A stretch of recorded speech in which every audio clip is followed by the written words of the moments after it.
Hola, ¿cómo estás? Mi nombre es Gabriel. Quisiera agradecer en primer lugar al Ministerio Jesús está con vos por la invitación a participar de este canal. Y no sé vos del otro lado si sos cristiano o cristiano o si quizás entraste a este video por casualidad o por curiosidad, pero déjame compartirte respecto a un tema que tiene que ver con la fe del cristiano. ¿Cómo sabemos que aquello que cree el cristiano es realmente la verdad? Puesto que se trata de un tema eterno, de la eternidad, a mí no me da igual saber si lo que estoy creyendo es realmente la verdad o no. No me da igual cuál va a ser mi destino eterno. Entonces me parece que es un tema importante para el cual podamos invertir tiempo para saber si realmente es la verdad. Si sos cristiano, probablemente puedas decir, bueno, yo conocí a Jesús y cambió mi vida y yo ya sé que es la verdad. Obviamente que uno como cristiano no necesita, evidencias y demás, porque tuvo ese encuentro con Jesús y sabe que lo que cree es realmente la verdad, porque tuvo ese encuentro que realmente cambió su vida para bien. Pero en el caso de quizás un escéptico o alguien que no cree, eso directamente no basta, sino que busca algo más.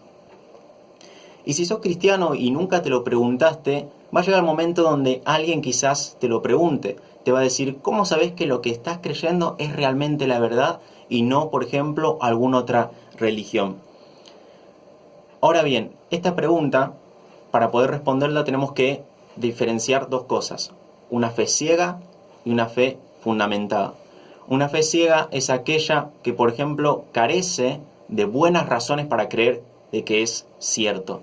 En el caso de, por ejemplo, creer de que el gato negro trae mala suerte, o que si se rompe un vidrio son 7 años de mala suerte, o la reencarnación o la evolución, por ejemplo. Eso no está fundado sobre evidencias o hechos concretos, sino sobre una fe ciega. Ahora, la fe del cristiano no es una fe ciega, sino una fe fundamentada. Significa que tiene buenas razones el cristiano para creer que es cierto. Y la disciplina que proporciona estas buenas razones en concepto de defensa de la fe se denomina apologética. ¿Y qué vendría a ser la apologética? Bueno, como decíamos hace un rato, es aquella que proporciona buenas razones, buenas respuestas mediante hechos, evidencias y certezas, proporciona buenas razones para creer de que realmente es cierto. Por otro lado, también tiene la función de contrarrestar aquellas falsas enseñanzas, aquellas falsas religiones que muchas veces confunden a las personas. Como cristiano, sé muy bien por qué soy cristiano más allá de mi experiencia, que cambió mi vida en un antes y un después, pero más allá de eso sé muy bien por qué soy cristiano y sé también muy bien por qué no soy, por ejemplo, mormón o testigo de Jehová o musulmán. Ahora, ocurre muchas veces de que hay personas que son honestas en su búsqueda y tienen preguntas. Y no podemos nosotros como cristianos decirle porque sí, simplemente. O decir por qué lo dice la Biblia y punto, no dar más explicaciones. Porque precisamente podríamos caer en lo que se llama un argumento circular, en donde nosotros sabemos que la Biblia es la palabra de Dios, pero para aquellos que no creen, directamente no van a tomar la Biblia como una fuente de autoridad. Entonces, es por eso de que tengamos buenas respuestas. Aunque igualmente la Biblia hay que tomarlo por lo que innegablemente es, que es un conjunto de documentos históricos antiguos que se pueden, ubicar en tiempo y espacio. Si nosotros como cristianos no les damos esas buenas respuestas, las respuestas correctas a aquellas personas, va a ocurrir que, por ejemplo, cuando se encuentren en una universidad, en el caso de adolescentes, jóvenes que están entrando a la universidad, se van a encontrar con profesores o planes de estudio que fomentan el ateísmo y el escepticismo. Entonces van a encontrar respuestas a sus dudas, pero respuestas equivocadas, que forman un pensamiento ateo y escéptico. Es por eso que por lo general encontramos en la universidad personas que dicen, no, aprendí a pensar por mi propia cuenta, pero en realidad lo que ocurre es que le formaron, la manera de pensar para que vean de esa manera y se pierdan realmente de muchísimas evidencias, de muchísimas cosas.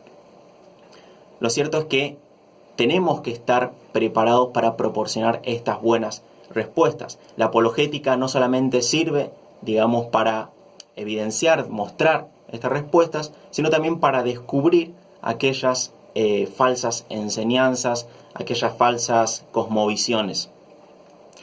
Lo cierto es que hay respuestas, y hay muy buenas respuestas para aquellas dudas sinceras que muchas veces las personas tienen o que quizás vos tenés del otro lado. En cierto modo está bueno preguntar y tener dudas, pero lo bueno es, como decíamos hace un rato, ir a las respuestas correctas, a las respuestas que están fundamentadas realmente en la realidad y no, digamos, en una cosmovisión errónea. Y una fe que no puede ser examinada no es digna de ser creída. Como cristiano, me ocurre que cada vez que pongo a prueba el cristianismo, más cristiano soy. ¿Por qué? Porque me encuentro con más evidencia, más fundamentos para creer de que es cierto. Más allá de mi experiencia con Jesús, que fue lo que cambió mi vida. Ahora bien, ¿la Biblia nos enseña a defender nuestra fe? El versículo por excelencia que se cita para lo que es la apologética es 1 de Pedro capítulo 3 versículo 15, que dice: y estad siempre preparados para presentar defensa con mansedumbre y reverencia ante todo el que os demande razón de la esperanza que hay en vosotros. Estad preparados, dice. Uno no lo tiene que agarrar desprevenido, uno tiene que tener buenas respuestas, pero lo cierto también es que en esos casos no tiene que estar peleando o a los bibliazos, digamos, sino que, como dice, presentar defensa con mansedumbre, con reverencia, con amor. Otro versículo es en el libro de Judas, versículo 3, amado por la gran solicitud que tenía de escribiros acerca de nuestra común salvación, me ha sido necesario escribiros exhortándoos que contendáis ardientemente por la fe que ha sido una vez dada a los santos. Contender, es decir, demostrar esas buenas razones, contrarrestar aquellas falsas enseñanzas. Lo mismo en el mismo libro, versículo 22, algunos que dudan, convencerlos. Hay personas que realmente están buscando respuestas y somos nosotros como cristianos los que tienen que proporcionarle aquellas respuestas correctas. Otro versículo es Colosenses capítulo 4, versículo 5 al 6. Dice: andad sabiamente para con los de afuera, redimiendo el tiempo, es decir, aprovechando bien el tiempo. Sea vuestra palabra siempre con gracia, sazonada con sal, para que sepáis cómo debéis responder a cada uno.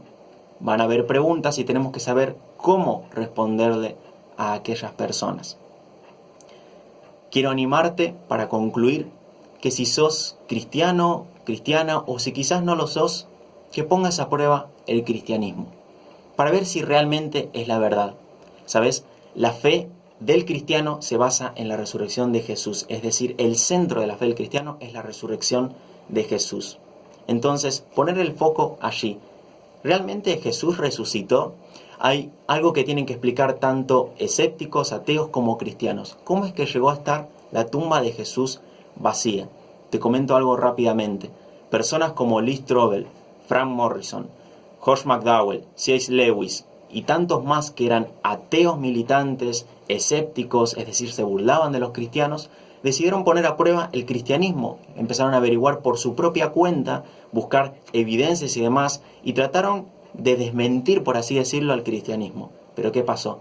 Luego de encontrar la gran abrumadora cantidad de evidencias que existen respecto a la resurrección de Jesús, se convirtieron en cristianos. Es decir, esas evidencias los impulsaron a creer, luego de creer tuvieron ese encuentro con Jesús resucitado y cambió y transformó sus vidas.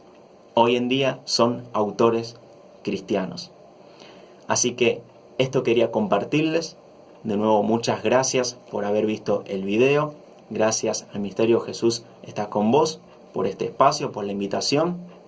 Y por mi parte, me despido y no hay ningún problema en que se pongan en contacto conmigo ante cualquier comentario o duda. Dios los bendiga.